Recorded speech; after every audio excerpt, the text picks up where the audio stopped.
बिस्मिल्लाहिर्रहमानिर्रहीम। अस्सलामुअलैकुम वरहमतुल्लाहि वबरकातुहू। इस उम्मीद के साथ कि सब खैर खैरियत से होंगे, आज की अपनी कहानी का आगाज़ करते हैं। जिन्होंने हमारे चैनल को सब्सक्राइब नहीं किया, सब्सक्राइब कर दें, बेल के आइकॉन को प्रेस कर दें। आमिर हमेशा अपनी वालिदा की नसीहत एक कान से सुनकर दूसरे कान से निकाल देता। सब घर वाले उसकी इस आदत से बहुत तंग थे।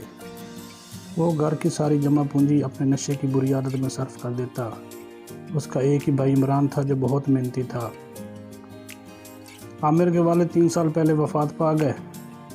उनकी वफ़ात के बाद इमरान अपनी तालीम अधूरी छोड़कर घर का खर्च संभाल लिया। वो सुबह सवेरे काम की तलाश में घर से निकल जाता और शाम को वापस लौट आता। लेकिन आमिर बुरी सोबत में पड़ गया और उसे नशे की लत पड़ गई। उसके घर वालों ने उसे बहुत समझाया, लेकिन उसके कान पर जूं तक न रेंगती। उसके दोस्त उसे घर वालों के खिलाफ वर्गलाते और वो उनकी बातों में आ जाता।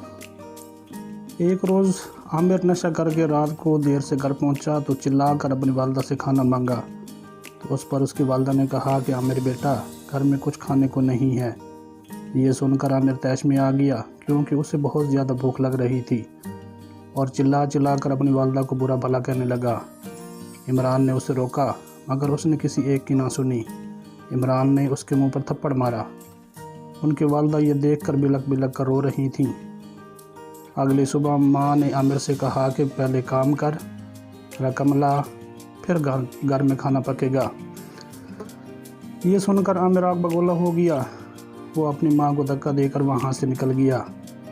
जब वो अपने दोस्तों के पास पहुँचा तो उसके पास पैसे ना होने की वजह से उसके दोस्तों से झगड़ा करने लगे और इसे इतना मारा कि वो ज़ख्मी होकर ज़मीन पर गिर पड़ा। वो गली में बेहोश पड़ा था।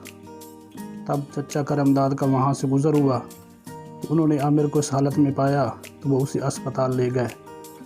और वहाँ से जब उसके घर में उसकी माँ को बताया तो वो बहुत परेशान हुई। और जब इमरान वापस आया तो उसके हाथ में मिठाई का डब्बा था।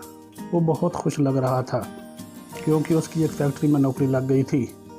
उसकी वालिदा बहुत खुश हुई। लेकिन जब इमरान को आमिर की इस बात का इल्म हुआ तो वो बहुत परेशान हुआ। अब आमिर को अपने बुरे रवैये और बुरी सोबत की सज़ा मिल गई थी। वो अब भी नकाहत महसूस कर रहा था। उसने अपनी वालिदा से अपने बुरे रवैये और बुरी सोबत की माफ़ी मांगी तो उसकी वालिदा ने उसे माफ़ कर दिया।